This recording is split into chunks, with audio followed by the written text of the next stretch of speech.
Hey, what's going on, guys? My name is Jake. And I'm Allie, and welcome to Save the Z. Now, if you guys saw our previous TikTok and Instagram video, then you guys would know that we've recently pulled the motor on the Z.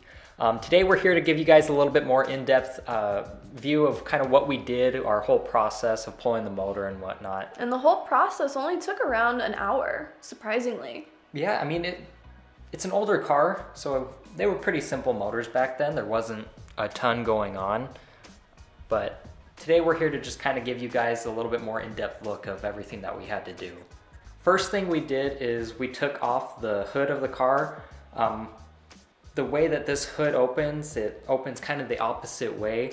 So in order to pull the motor and tranny out, we had to move that off. It almost reminds me of the Corvette, the C4 that we used to have. Mm-hmm. Is the same way. The Corvettes, the Vipers, and these cars are all kind of notorious for having them. After we did that, it was really just a process of taking any wire, any hose, everything off of the engine.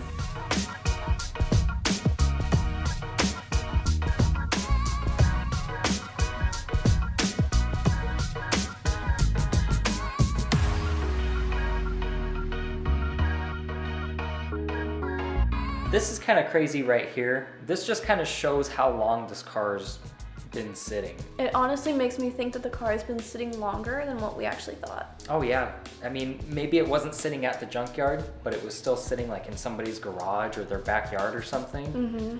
But that is just straight up powder right there, man. But after all the hoses and everything were disconnected, we just disconnected the motor mounts, and that was kind of it in the engine bay. Like I said, pretty simple stuff. There's not a whole lot going on in these motors.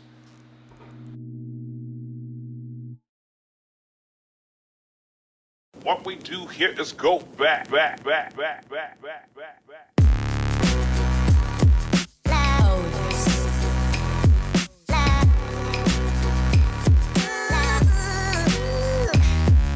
Next thing we did is we put it on the lift and we lifted her right up. So that way we could disconnect like the transmission mount. I think the clutch solenoid was connected to the transmission as well. And then we took off the drive shaft, which was probably the biggest pain on any of this, motor pull that we did. Having a lift when you're working on a car is such a blessing, I'm not gonna lie. Dude, I never want to go back to jack stands. I cannot even express how much I love having a lift. I think when we have our new space, we have to get one or two. We gotta get two of them, man. Yeah, I'm not settling for one. We're not going back after this. I'm not going back, man. We've been spoiled here. Yeah, this right here, disconnecting this drive shaft from the rear differential, this is what took the longest, which is kind of funny because, I mean, it's what, 4 bolts? But just the location that it's in, oh, it was so difficult because you could only fit the little wrenches and just do like half a turn each time. That was probably the biggest pain, like I said, of this whole job. You make fun of my Audi and call it German engineering when you can't get to things easily. Okay, you know what? This car doesn't freak out when you change a battery, okay? Oh, that was a process. But yeah, then here we're just disconnecting the transmission mount. That was really one of the only other things that was going to be in the way, that and the drive shaft. Man, you can see those floor pans. We got to replace those things. That's going to be done with the body work. We are going to be replacing them. Yeah, again, it's just kind of waiting on shipping. Mm-hmm. I mean, they said that they could be a couple weeks out in terms of just getting us the floor pans and those frame rails, so.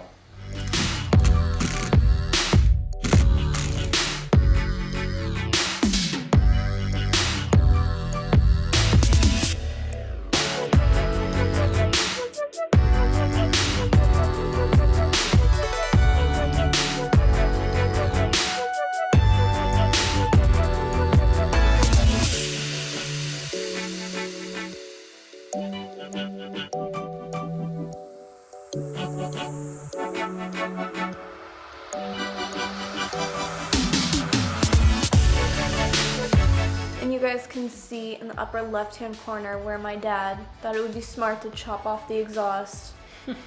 He carried that thing with such pride, telling me, it's weight reduction, Allison. It's weight reduction. We're freeing up horsepower. It's less restrictive. And I mean, he's not wrong, but It just looks kind of funny. And then you guys can see, I mean, as soon as we pulled that drive shaft out, the car just started leaking everywhere. That turned into such a huge puddle at the end of all this. But that was it on the underside, and then we brought her back down off the lift. You can see her just descending like an angel from heaven.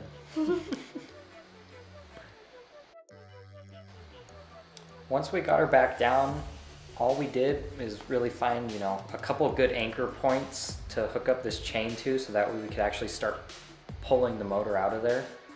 You want to try to find a good kind of balanced point. You don't want the engine to kind of tip one way or the other, or to be too heavy on one side or the back.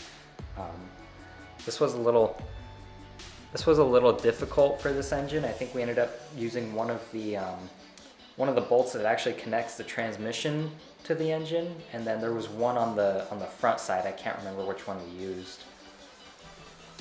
Now from here, it was just maneuvering the engine out, and we're just trying to make sure it didn't catch on anything and create more holes that we do not need to be fixing right now. Yeah, we have enough work for us. Yeah, I think the holes in the floor pan are enough right now. We don't need one in the firewall of the car.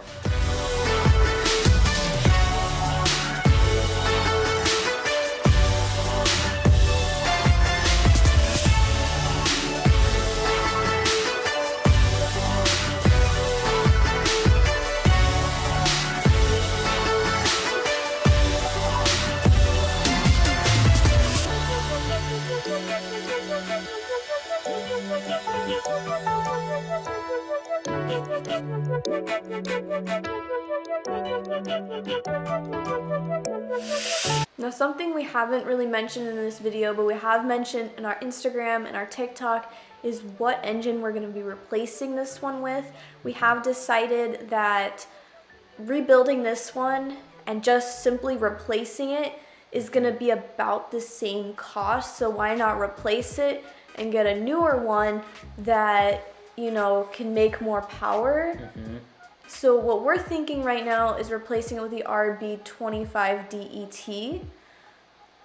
We wanted to keep it within the Nissan family. We weren't trying to LS swap it. I feel like that's kind of basic, and I know I might offend some people by saying that, and I'm sorry, but anytime you say that you're gonna swap an engine, everyone's like, LS swap it, and I'm just like, let's keep it in the Nissan family just for her right now. LS swap the world. No, let's not.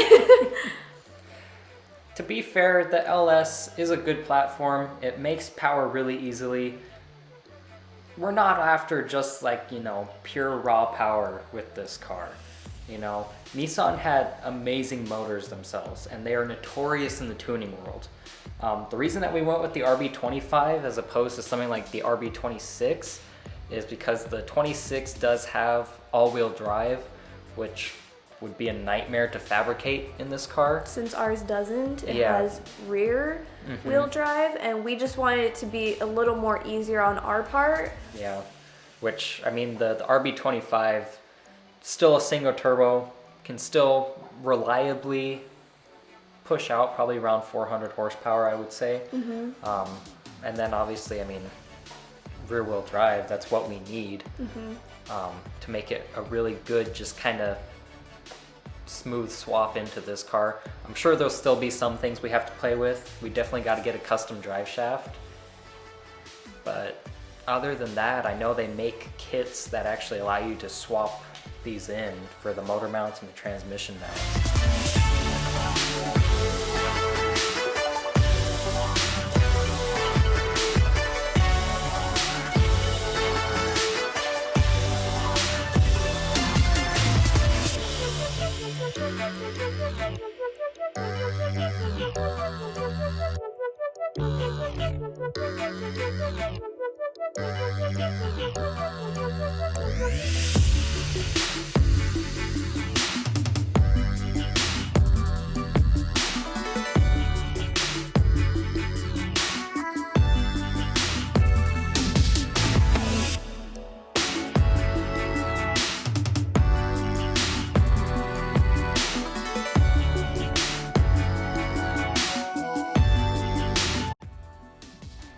since we are not going to be using this engine, we are having it put up for sale if anybody is looking for that. Yeah, we're gonna sell the engine, transmission, head gasket kit that we had already gotten for the car, and the triple Mikuni carbs all as kind of one package deal. If you guys have any questions, I mean, feel free to ask us down below or message us on Instagram or TikTok.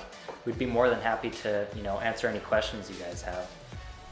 So in the future videos that we're going to be doing, we're going to be showing you guys all the body work that we are doing, and we're also going to be doing a special video for Jake's 22nd birthday and how we celebrated it. We did take a flight up to Sedona, which is super pretty. If you've never seen it, you definitely want to check out that video because it is stunning. And then we had dinner in Scottsdale, which was a ton of fun. And that's about it. So we will catch you guys in the next video. Please like, comment, and subscribe. It would mean the world to us, and we'll see you on the flip side. Bye, guys.